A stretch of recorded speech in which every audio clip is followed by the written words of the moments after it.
Greetings, traveler. Hey everyone, we have our first big balance patch of the season. Let's dive right in. Gonna start with all the changed cards first. We see that Skyblazer is being buffed from a 3-1 to a 3-2. No one is really playing this type of beast right now, so that is a nice change. Just gives you some nice tempo in the mid game, so this should help. Void Pup Trainer is being nerfed from a +4/+4 to a +3/+3. Demons are very strong when they get going, so this does make sense. There are I would say maybe 2 to 3 ways that you buff the Tavern reliably right now with demons. Void Pup Trainer is one of them with Rylak, so making this weaker does slow down demons a bit.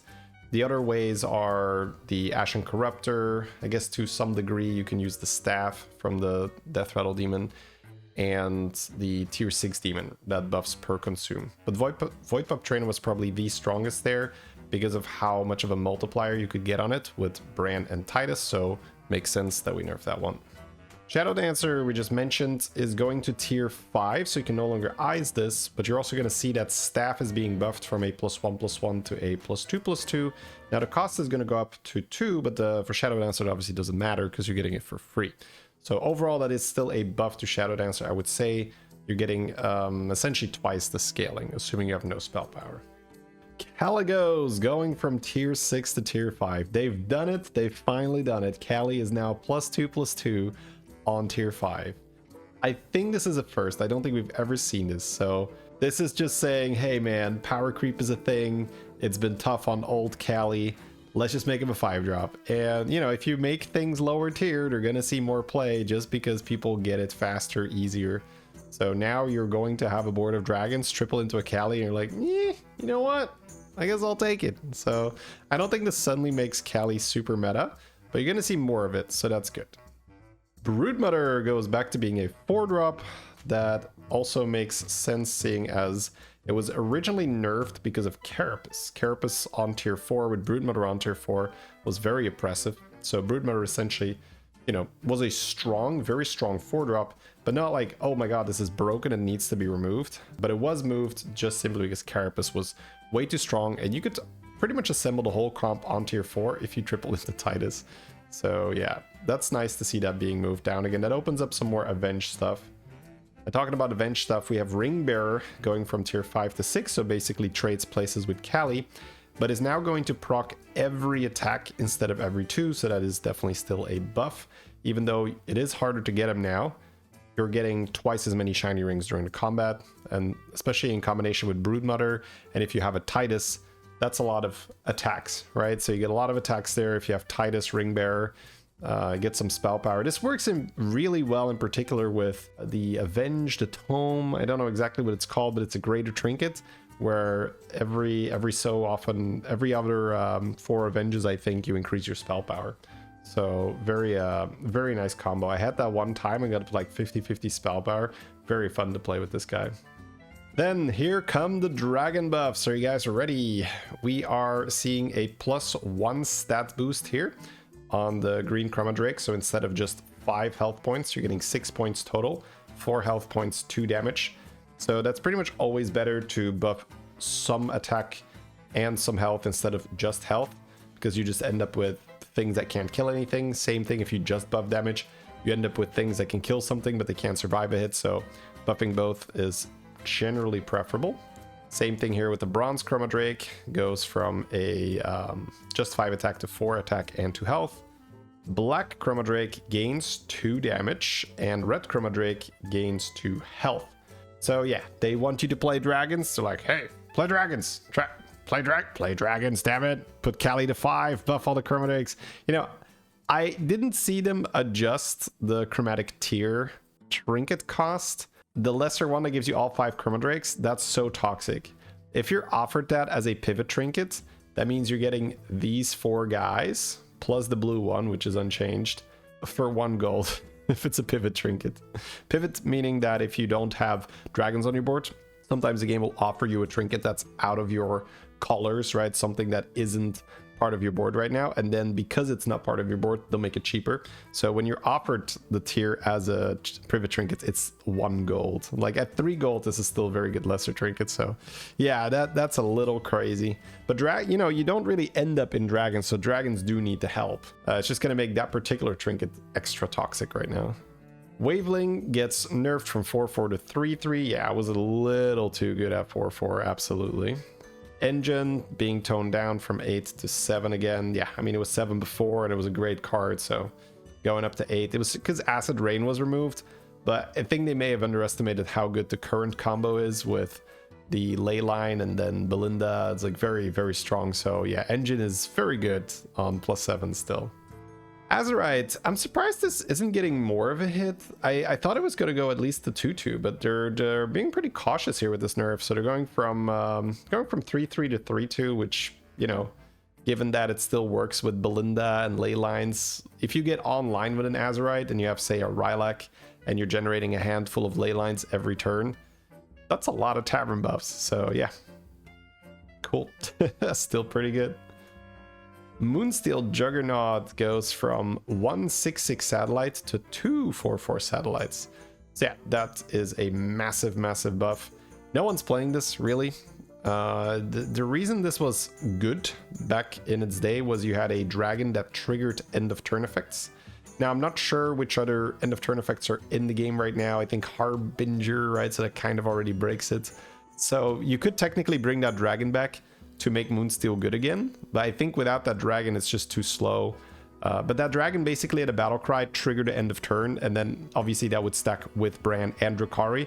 So every time you played one of those dragons, and if everything was golden, you would just have a handful of magnetics, and it would scale the magnetics too, and then you get a bunch of triples for free. It was just like very good.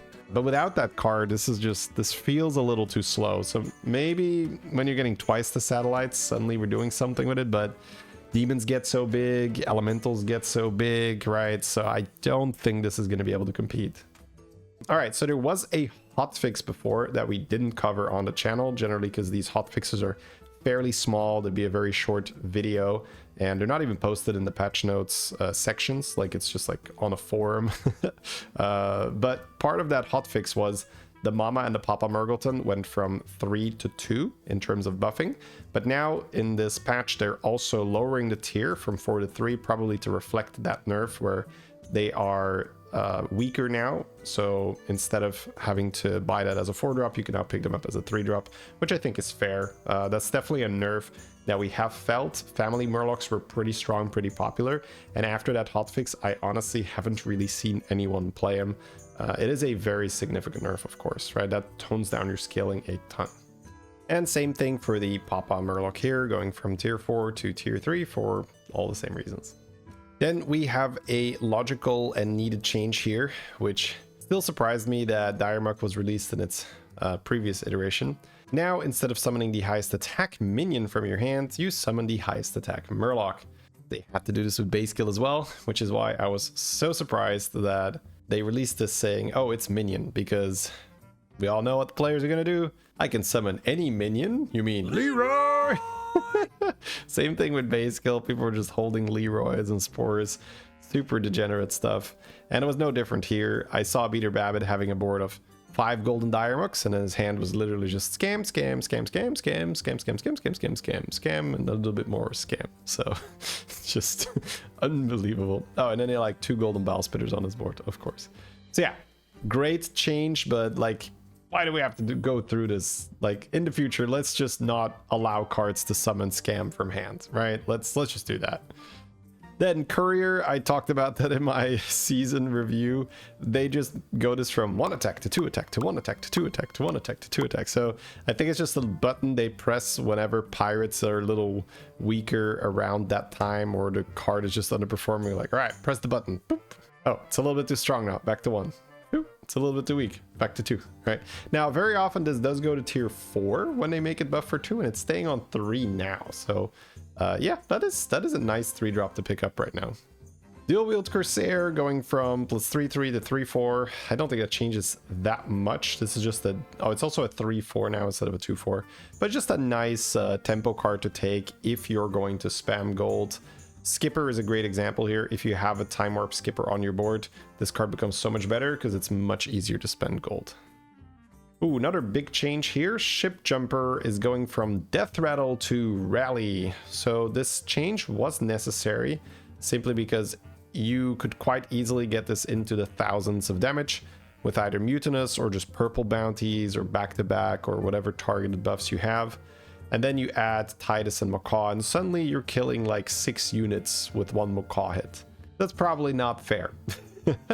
So I don't think the card is dead with Rally. It's just that you can't summon all the pirates instantly. But you can look at this a little bit more like a Ravager, the Dragon Cleave, where sure, this isn't going to cleave, right? So it's obviously not as good as a Ravager, but it will attack, and then the Rally will attack its target first. If the target dies, the Ship Jumper then just doesn't take any damage. So it's quite likely that it'll survive, and then it can attack again, kill another thing. So it does become, it is this annoying thing that survives on the board where it's just going to attack and not take any damage, assuming that your Scallywag, your summoning, is big enough to one-shot whatever you're hitting, which was the case a lot of the time, you know, if you were doing a lot of buffs on it. So yeah, weaker, but I don't think it's unplayable. Thornrazor is getting a little bit of a stat boost. Sure, I mean, whatever. A 1/6 is a bit annoying to play, so a 3/7 much better. Dark Gaze goes from 1 blood gem to 2 blood gems, but you have to spend 8 gold instead of 6 now. That's still a very, very big buff. This is a fun thing to run when you're going Bran plus Rogers. So if you have Rogers and Privateer for money, you can use Bran to pump gems, and then you can gem transfer later on to something cool, like for instance Ship Jumper.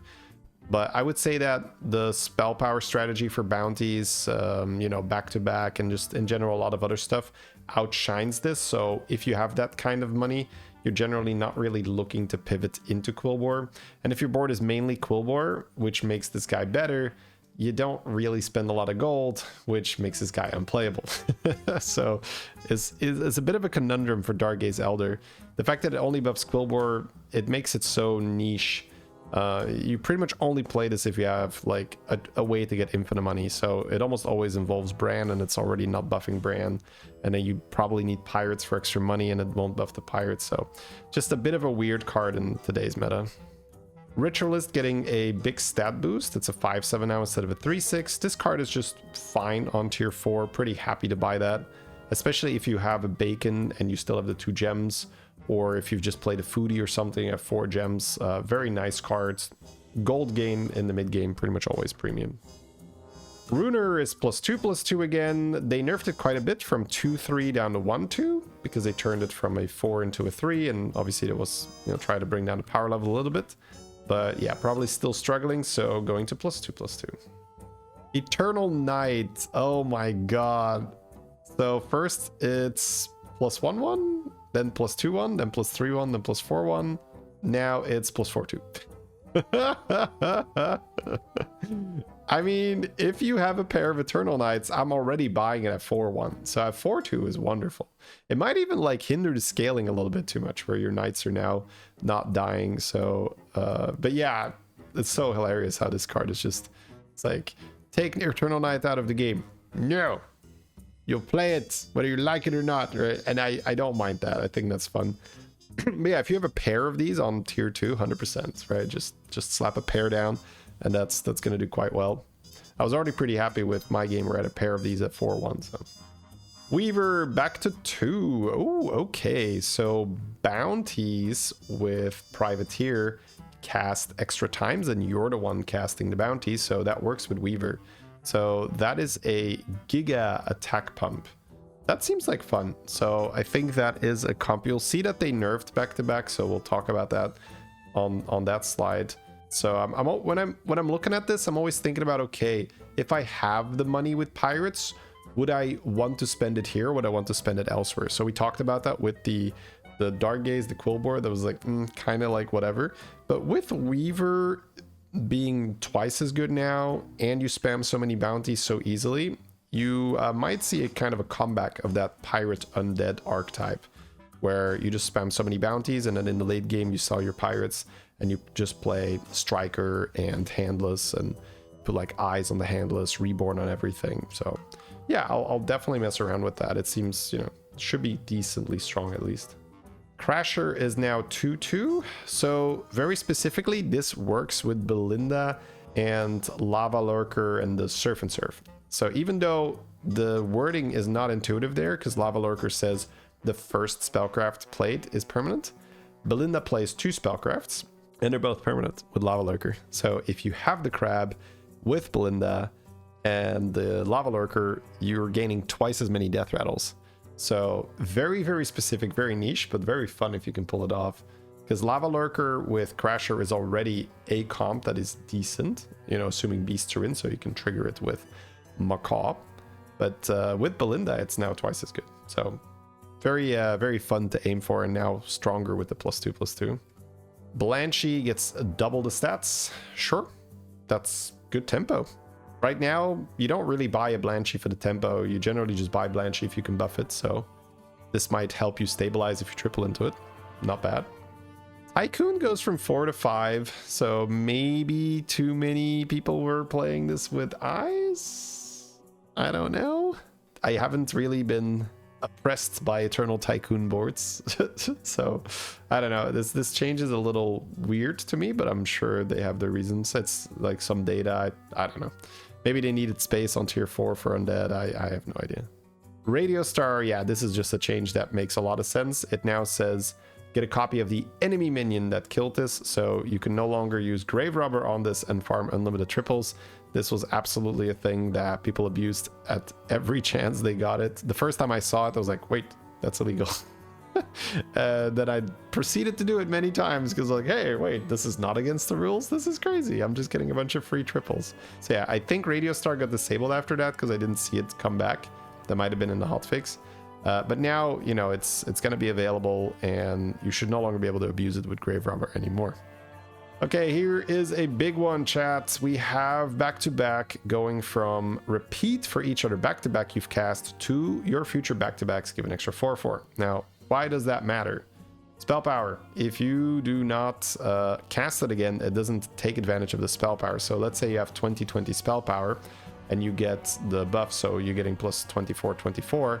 But then when you cast it again, that's another 24/24. Now, if you have the 20 spell power, you're getting the 24 plus the extra 4, so that's 28 instead of 48. Quite a big difference.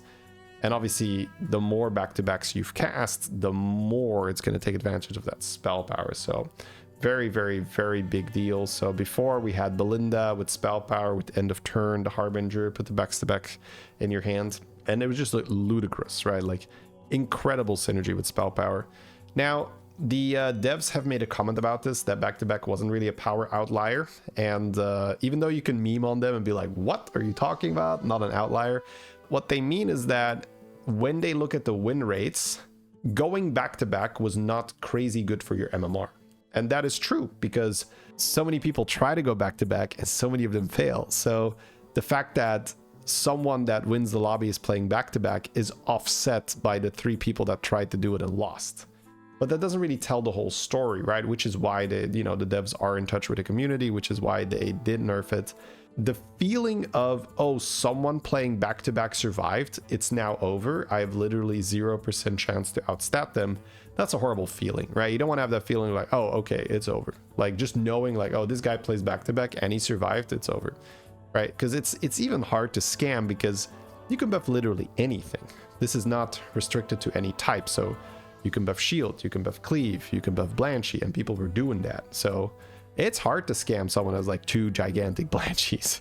And then like they can just throw 1 back-to-back on a cleave and it already deals like 1,000 damage. So it's like, oh, well, I mean, my 1,000 damage cleave can kill 3 of your scam guys. So yeah, you know, once the back-to-back player survived, it was kind of over for everyone else. And that's just not a good feeling. So even though technically it was balanced when you look at average MMR gained, it wasn't a fun experience. So yes, good nerf. This is still going to be playable. It's just not going to be, you know, immediately 25,000 stats on a minion, right? So you don't need 25k stats to win the lobby, right? If you have a couple thousand, that's still generally enough, right? Now there's crazy outliers and everything, but you know, most of the time it's going to be enough. Then we have the staff going from 1 to 2 gold and going from 1 to 2 buffs. We covered that earlier with the Shadow Dancer. That's just a nice little boost for the Shadow Dancer. Easterly Winds goes from +8/+8 to 6/6, but it goes from 2 gold to 1 gold. That's okay. That is overall a nerf because we have the tier 5 minion that casts Easterly Winds that obviously doesn't care how much the Easterly Winds cost because it's for free. So that is definitely an elemental nerf, but it's okay. Elementals were quite strong. And honestly, that minion wasn't really the main way how you buffed your shop. I would say it was mainly Rylak, where you just get Giga buffs, or Azurite. So I don't think this ends up mattering that much. Queen's Command goes from 3/3 to 2/3 now. It is good, it is fun, but I don't know, man. Like, Nagas finally feel a little viable. I don't know if I like just straight nerfing them. Like, yeah, you probably get a pretty good placement when you play the Naga because it's crazy good tempo, but it's hard to win lobbies with it, right? It's still kind of capped where you're playing the combat Nagas and then your tier 6 attacks and then a double casts and casts again because everything's a Naga. It's a very fun playstyle and I don't think it wins that many lobbies, so I'd be a little bit scared here to nerf this.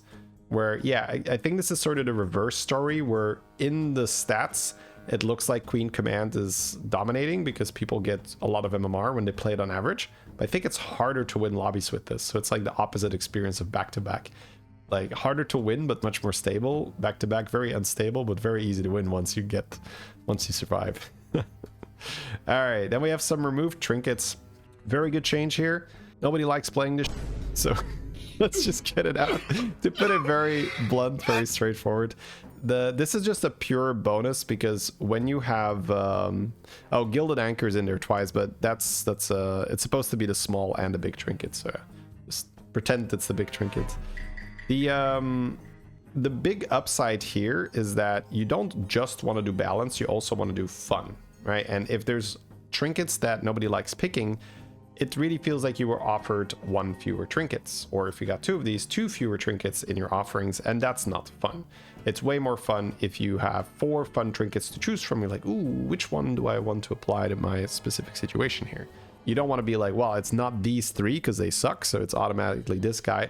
That's not really a fun experience. So yeah, the more of these bad and unexciting trinkets we can remove, the better. Hoggy Bank, not great, but goes from 1 blood gem to 2 blood gems. So now, again, if you already have Piper and in a very specific situation, maybe. I'm still not really a fan of this. Ornate Clock. You now get 3 extra gold when you buy this, right? So instead of 0, right, costs -3, you get 3 extra gold. And then you get to buy your next trinket instead of turn 9. So that is fun. Good change. I like that. This always felt a little tricky to pick up, so happy that they're buffing it. Double Crown. Oh man, I got so baited by this thing.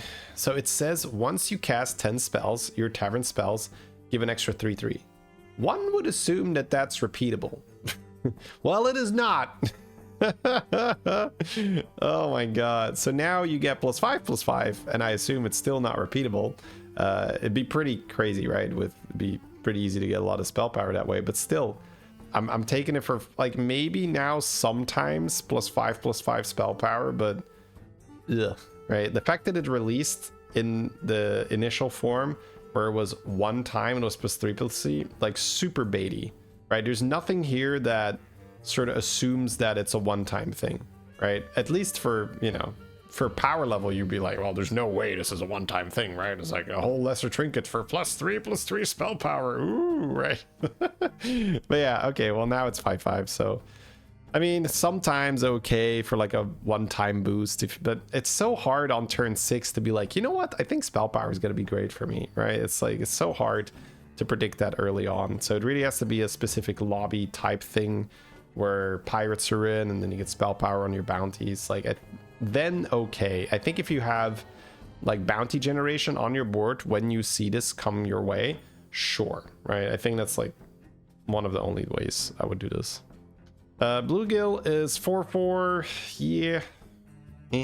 I mean, it's too early to commit to like a hand buffing trinket this early on, so I don't like these trinkets that push you in a direction on turn 6. It's too early. I would much rather get like generic good trinkets that just give me value regardless of what I'm going to be playing later on. So that's a big unlock, by the way. If you're struggling in trinket meta, stop trying to decide your direction on turn 6. It's just too early. You haven't seen your triples yet. You don't know what you're going to have. And the minions are generally way more important than the trinkets. So, like, if you don't have the minions to play a strategy, it doesn't matter if you have the trinkets for it. You can't do it. You can't play demons if you don't have the guy that, you know, puts the fodders in the tavern, right? It's just like, it doesn't work. So you can have good demon trinkets, but if you don't have the demon guy, then that's not happening. So same thing here, where this just pushes you into a hand buff direction and you have no idea if you're really going to be playing it. So yeah, not a big fan of those type of trinkets. Booty Bay Brew, this is a little bit more generic, where it's like, okay, I just spend gold, I get a pirate buff, and then later on, if you don't have a pirate, whatever, this was just tempo. So spending gold's a bit easier than, you know, casting tavern spells. Still not great, but, you know, you'll take it if you have to. Scroll gets buffed, yeah. I mean, this works with gems and spellcraft, so it's just a pure tempo trinket. Only take it if you need the tempo. Generally, you want to get value from your first lesser, you know, from, well, or I guess your first trinket, which is also your lesser trinket. Anything that generates gold, right? Like Cube is such a good trinket for that reason, because Cube will just, you know, you get like Reflective Pendant for 2 turns because it works on the turn you get it, and then also at the start of the next turn. There's a bunch of other ones where you just get value. So generally speaking, I'm really looking to get extra gold for my lesser trinket. Rarely am I just looking for a pure tempo boost. Battle Cruiser goes from 8-8 to 12-12. Sure, again, still not really interested because, you know, I'd rather get money. Same thing here. This is like end of turn, you get 2 attack instead of 1. I mean, it being 1 was kind of a joke, whereas it's like 1 on Nubarak proc end of turn, right? But now it's 2 if you have, so if you need the tempo, if you have like handless on your board and you need it to start winning fights, sure, right? You could do this and level to tier 4. Again, not super happy still with this. Okay, this one is actually the funniest one. At the end of your turn, give your leftmost minion +3/+2. Repeat for each friendly golden minion. It's like, this could cost 0 and I'm not buying it. I always say, like, this is a bit insulting that this costs gold. It's just so, I mean, it's crazy, man. At the end of your, yeah. So if I have a golden minion on my board, I'm getting +8/+6. Ooh, that's insane, right? Yeah, it's just because you're not gonna have Drakari on your board on turn 6, right? It's just, yeah. Don't buy this. Cowrie Necklace goes from -1 to -2 cost on the tavern spells. Yeah, I haven't bought this ever. It's also not something that gives you money. Now it's, some spells are going to be free, right? Free is fine.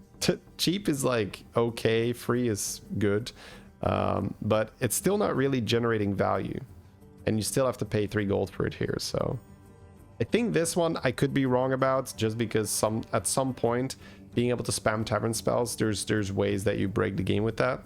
Now the fact that it has to be stat cost tavern spells means you can't pick up the ones that give you money, so that does make it a lot weaker.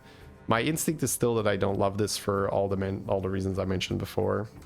Staff gets nerfed from 4/4 to 2/2. Sure. I mean, you're picking this mainly for the reborn, so fine, right? It's probably a fair nerf. 4/4 is a bit much. Jewelry box. Okay, so I have never played with this, but apparently it was too good. It goes from 3 blood gems to 2. Sure. I haven't seen this be a problem, but again, I've never really picked it. The Staff of the Scourge was changed to now only target undead, and that is for the same reason as the Dire Muck. That's because people like to reborn Leroy's with this thing, and it's pretty stupid. I guess there's also infinite loops and stuff you can do with Sewer Lord, because if Sewer Lord reborns, then you're getting like another Avenge 4 or something, so it goes pretty crazy. I'm actually not 100% sure, but generally it's good to make it impossible to reborn Leroy's, because I remember in the previous trinket meta, somebody made some infinite combo where they could just keep reborning Leroy's. It always comes down to the same thing. All right, the Defiler Portrait gets a small buff. Fodders are now 5/5. That's the greater one.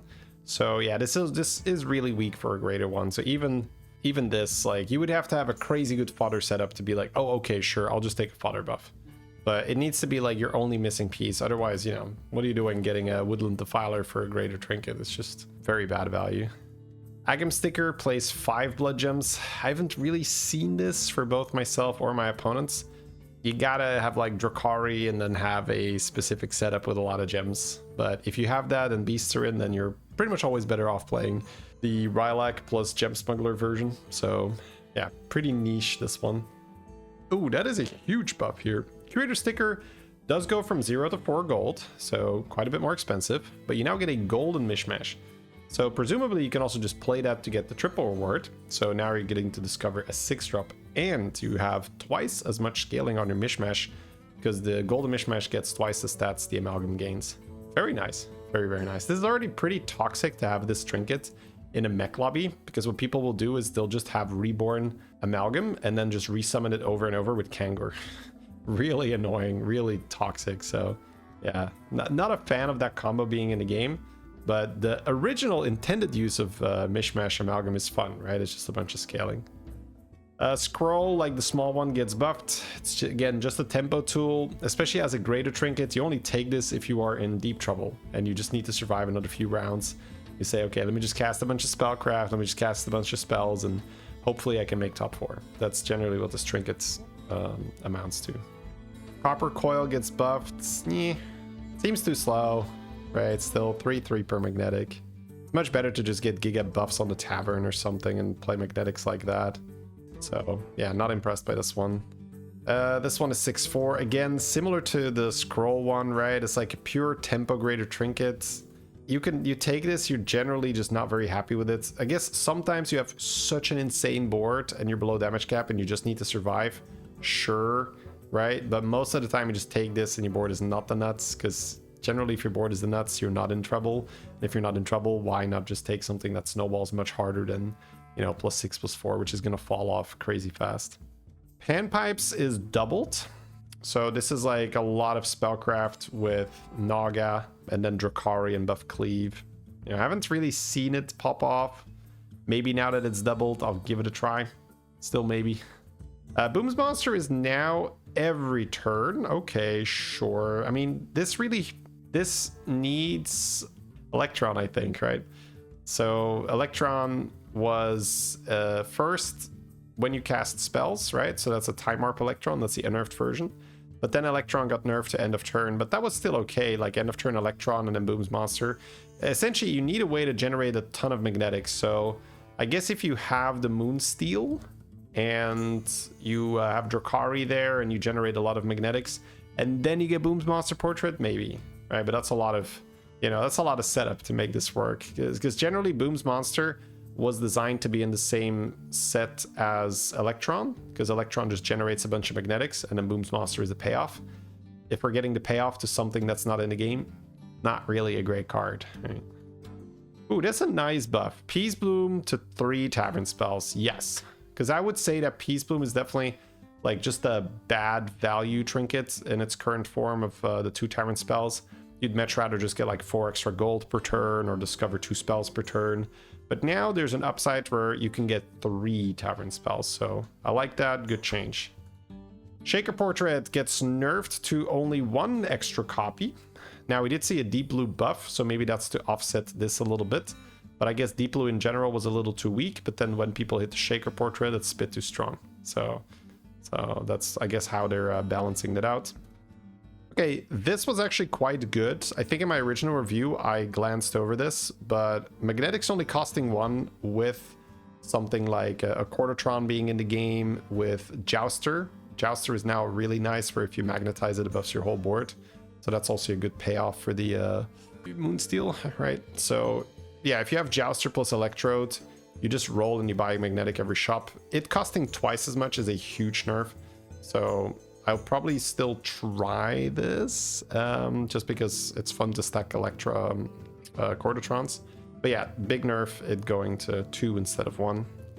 Privateer Portrait goes to 2 bounties instead of... Honestly, just getting a Privateer is huge. They're like half the time I would take this without the bounties. Just because Privateer, if you have a Rogers, if you get Privateer, that's all you need, kind of, right? Like then... After that, you get so much extra money, you generate so much any extra pirates that you tend to find the golden privateer just by generating blue bounties. You tend to find the extra Rogers just by having the blue bounties. So yeah, privateer is often the missing piece in the puzzle. So you're quite happy to just take it without the bounty upside. So the fact that it also gives you bounties is great. So this is still a very, you know, one of the best graded trinkets, I would say. It's just super nice to have. If you have a big wig on your board and you take this, you're still super happy. You know, if your hand is already full of bounties, very, very nice to get. This gets nerfed. Wow. After you cast a tavern spell, give your pirates plus 2/2 instead of after you cast a tavern spell, give your pirates plus 2/3. So I don't think that this was broken at high MMR because I just don't see anyone play this, and the scaling is also kind of capped. That's the problem when you have just numbers instead of scaling buffs. So what I mean with that is if you have spell power, I can continue to play more spell power, and now my bounties are going to give, you know, 15, 18, 21, 30, right? Whereas the ship is always going to be 2/3, or in this case 2/2. So it doesn't scale, right? So scaling is much better than just regular scaling. But I do think that this is very fast, and when it hits, it's at its best, right? The earlier, the better. So I can see it being a little bit too safe, but again, for the higher levels of gameplay, I don't think this was great. Bewitched Ribbon gets nerfed. Yeah, they did nerf Queen's Command as well, so maybe the plus 3/3 with Queen's Command was just a little too safe. Now it's plus 3/2. I don't think that's like a big deal. I think if you have a great setup for this, you can still take it, right? And otherwise, you're not going to take it anyway. Beatboxer Portrait gets nerfed. Yeah, Beatboxer is really good. So the fact that you got 2 magnetics, probably too good. Also costs 6 gold now instead of 4. That's fair. Yeah, Magic Fin nerf, that was predicted from the get-go, right? We were like, well, 3, that's not gonna last. So now it's only 2.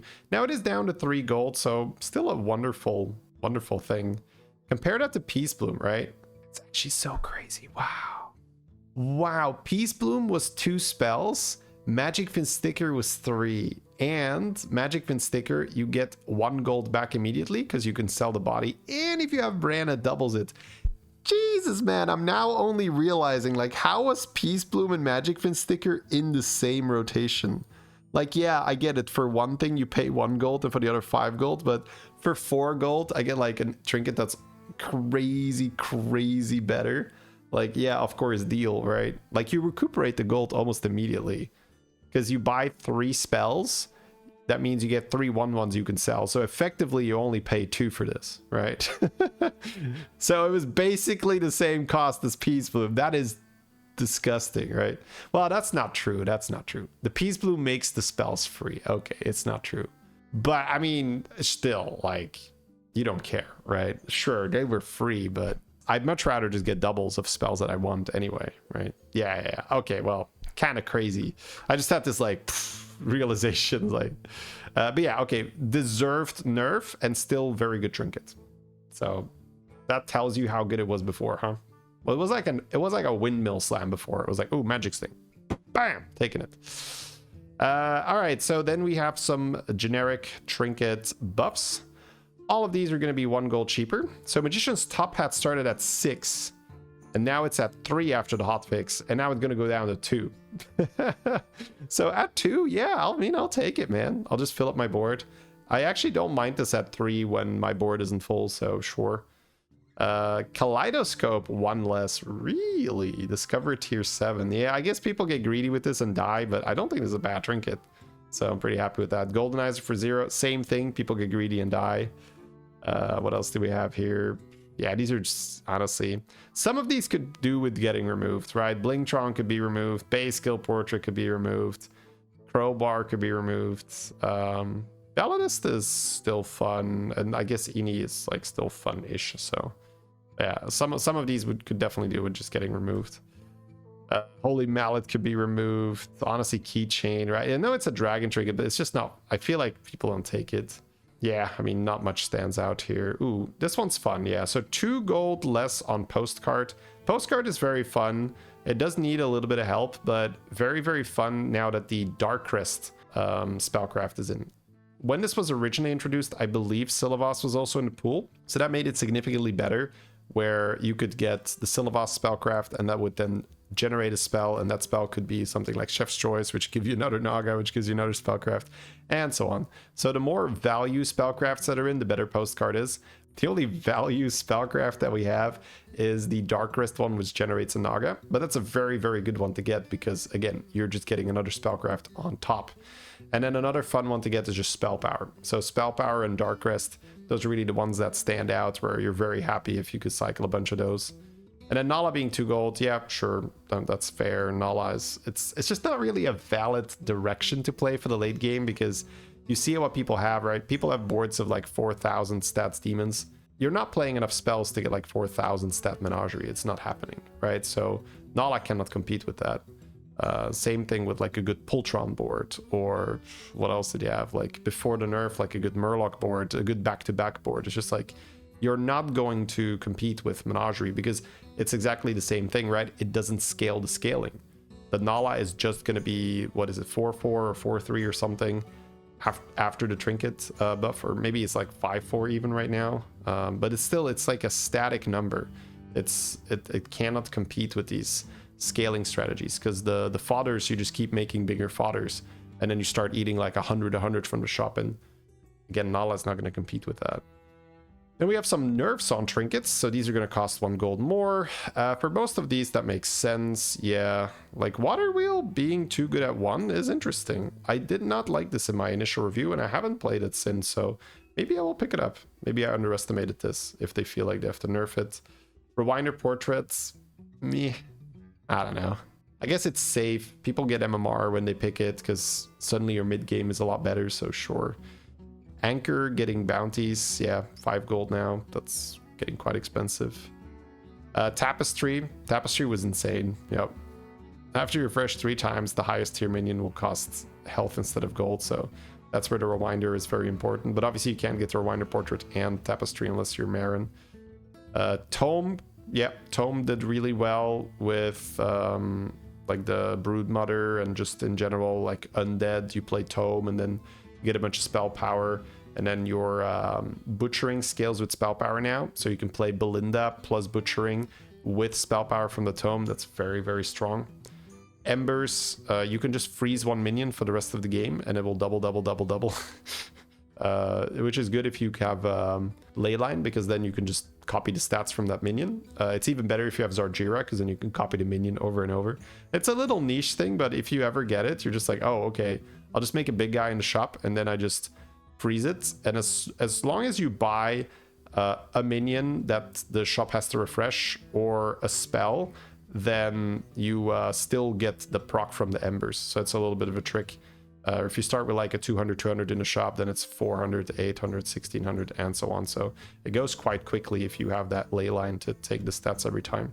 And then we have big nerfs here, plus 2 gold on these guys. Lava Lamp, yeah, very good. Murk-Eye Sticker, very good. Recycling, yeah, in the right situation with a brand, very good.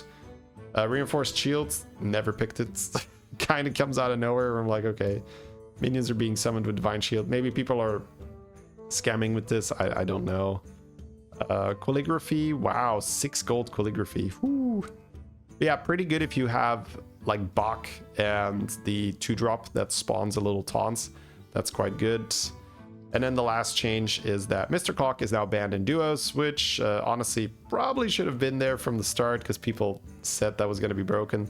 Now, you know, give people some fun in the early days, but I think it was a bit too long that this was a thing, because people would just get a triple and then pass the golden minion to the teammate, and the teammate would then obviously discover a triple reward because their hero power isn't double time. So essentially the teammate just passes pairs, which will then become triples, to the clock, and then the clock passes the golden minion. It's kind of like pair goes in, triple comes out, pair goes in, triple comes out. This is just literally a triple machine. So quite good. Oh man. Okay guys, so we're gonna do something a little different for this patch review. A lot of you have been asking me, so can you give us like your recap, your thoughts on the patch afterwards? I'm gonna give you guys a very short part here where I talk about my opinions on the patch, what I think, you know, is changed or should have changed. All right, so what are my takeaways? Overall, I think it is a good patch. They did a really good job with removing the unpopular trinkets. That just increases the fun. And after all, balance is great, but I think fun is more important, because who cares about a perfectly balanced game if it's not fun to play? So very nice that they are doing that. They also adjusted power outliers. We'll talk about the one they didn't adjust. So, but overall good patch. The specific changes that I like is Diremuck. Definitely needed to happen. That Diremuck is no longer pulling poisons. The Grave Robber stuff with the Radio Star was just stupid. So yeah, obviously that needed to get hit as well. Back to back, I really like their logic where they say, okay, back to back is not OP on average, but it's very annoying if somebody survives and it's like outscalable, right? 100% basically they have the win in the bag. Very bad feeling, so I like that they nerfed that. And then Ship Jumper, I think it's also good that they address that, because that's just so easy to abuse where you have Macaw Titus and you just have this insane machine gun of crazy OP scallywags. Overall, we still have demons and pirates being very strong, and they didn't get nerfed, but I don't mind that because they're very fun to play and they still feel fair-ish, where yeah, big demons, but they kind of just get scammed. Demons don't have cleaves, demons don't have divine shields, so the demon player really needs to be careful that they don't run into Leroys and Venoms. You have to really make an effort, add something like a Broodmother to the board to deal with stuff, or you need to have like Blaster and all that. So demons still feel fair-ish, especially in Murloc lobbies. And then pirates, they're just really fun. They generate a lot of money. I think if we start nerfing them, we just make the game less fun. So I like that they didn't touch those. Now, I think the bad thing is that we don't see a Stegodon nerf. Like, we saw the Trinket getting a bit of a slap on the wrist. So now Stegodon Trinket's more expensive, but you don't need Stegodon Trinket to win the game. Right now at high MMR, we are seeing people get very, very good at generating Pultrons, which then results in 2 golden Pultrons in the back, because it's kind of like a pivot almost, where people realize, oh, if I just get 2 golden Pultrons, almost nothing can stop me. That's a very bad feeling. Where, you know, I recently casted a Seville game where he needed to make like Sindore and then like 3 cleaves, and he's still at like 30% to lose or something. And I was like, if you add that amount of counter and your board is huge, you basically should have the game on lockdown. It's just because the Stegodon gets so big so fast, and you also have Sewer Lord, which is crazy good synergy for the Pultron. If you have a Reborn Sewer Lord and your minion kills that instead of the Pultron, you just sit there and go like, oh, I'm dead, right? Because there's so many hits. If your opponent has 2 golden Pultrons, every 4 minions that die on their board, they get to attack 4 times with the Pultron. So not only does that spread a crazy amount of the Stegodon rally buff, and it just doubles, it's also just a lot of damage, right? Those chickens get Divine Shield and they start killing your stuff. So I would say that's like the one bad thing about the patch, no Stegodon nerf. I do expect to have some kind of Stegodon hotfix or so in the future, depending on how far the next patch is, because once people catch on to this, it's going to be very common and super frustrating to face.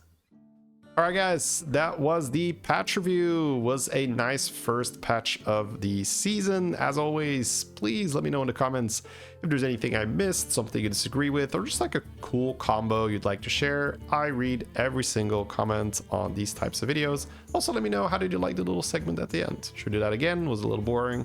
Please let me know. As always, see you next time.